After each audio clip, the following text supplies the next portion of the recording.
எங்கள் வீட்டில் ஒரு மாடை மாதிரி இருக்குது. அங்கே வந்து புறாங்க நிறையா நைட்டில் வந்து தங்குவோம். சரி பிடிக்கலான்னு எங்கள் பையன் சொன்னால் வலை போட்டு பிடிச்சோம். எம்டியை பிடிக்க ட்ரை பண்ணோம். கடைகள் தப்பிச்சு ஓட்டிடுச்சு. வலை போட்டு பிடிச்சிட்டோம். ஒரு 5 பிடிச்சிட்டோம் நைட்டில்.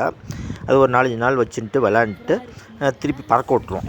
வீட்டிலே வச்சுருக்கிறதுனால பசங்களுக்கு ஒரு விளையாட்டு. அது படிப்புன்னே சொல்லிக் கொடுக்குறதில்ல, விளையாட்டுக்கும் கொஞ்சம் என்கரேஜ் பண்ணுறது. அப்போ விளையாட்டில் இன்ட்ரெஸ்ட்டாக இருக்கிறதுல விளையாட்டில் கொஞ்சம் காமிச்சுட்டு அப்புறம் படிப்பில் காமிச்சா கொஞ்சம் படிப்பு நல்லா ஏறும். அப்படிங்கிறதுக்காக நீங்களும் உங்கள் பசங்களுக்கு படிப்புன்னே சொல்லி கொடுத்துட்டு இருக்காதீங்க, விளையாட்டும் கற்றுக் கொடுங்க. அந்த லாஸ்ட்ல இருக்கு பாருங்க, இது அது வந்து குட்டி. இதுதான் குட்டி. இது குட்டி.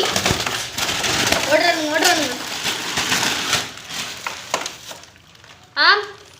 இது ரெண்டும் கொஞ்சம் பெருசு இருக்கு. இது ரெண்டும் கொஞ்சம் பெருசு. அந்த மூலையில் இருக்கிறது குட்டி, இது ரெண்டும் பெருசு.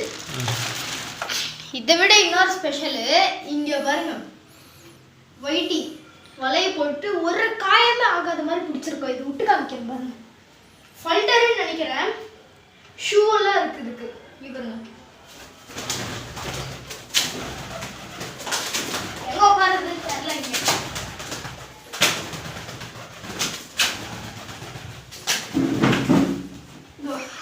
இங்க மாட்டிக்கிச்சு.